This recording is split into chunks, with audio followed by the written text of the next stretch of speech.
ਚੇਤਰ ਰੁੱਤ ਚ ਬਹਾਰ ਹੁੰਦੀ ਤੇ ਚੇਤਰ ਤੇ ਹੀ ਇੱਕ 12ਵਾਂ ਜਿਹੜਾ ਉਹਦੇ ਭੱਟੀ ਸਾਹਿਬ ਤੁਸੀਂ ਸੁਣਨਾ ਜ਼ਰਾ ਤੁਹਾਡੀ ਤੇ ਕਾਦਰੀ ਸਾਹਿਬ ਦੀ ਸਪੈਸ਼ਲ ਤਾਹਿਰ ਸਾਹਿਬ ਤੁਹਾਡੀ ਨਜ਼ਰ ਕਿ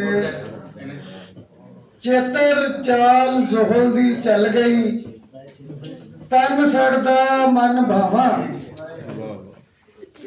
ਚੇਤਰ ਚਾਲ ਜ਼ੋਹਲ ਦੀ ਚੱਲ ਗਈ ਤਨ ਸੜਦਾ ਮਨ ਭਾਵਾਂ। ਹਾਰ ਸ਼ਿਕਸਤ ਜ਼ਵਾਲ ਮੁਕੱਦਰ ਹੰਝੂ ਹੋਕੇ ਹਾਵਾਂ। ਦੁੱਖ ਦੇ ਛਾਲੇ ਜ਼ਖਮ ਜਿਗਰ ਤੇ ਕਿਸ ਨੂੰ ਖੋਲ ਵਿਖਾਵਾਂ। ਬੱਦਲ ਦਬ ਦਬ ਦਬਕੇ ਮਾਰਨ ਦੰਦੀਆਂ ਵੱਢਣ ਵਾਵਾਂ। ਜੀਵਨ ਜ਼ੁਲਮ ਸਜ਼ਾਵਾਂ ਬਣਿਆ ਸਾਵਾਂ ਐਬ ਖਤਾਵਾਂ। ਮੈਨੂੰ ਫੋਨ ਛੋੜ ਕੇ ਡਿਸਟਰਬ ਕਰਤਾ। फिर से गलत फहमी में डाल दिया मुस्कुराना भी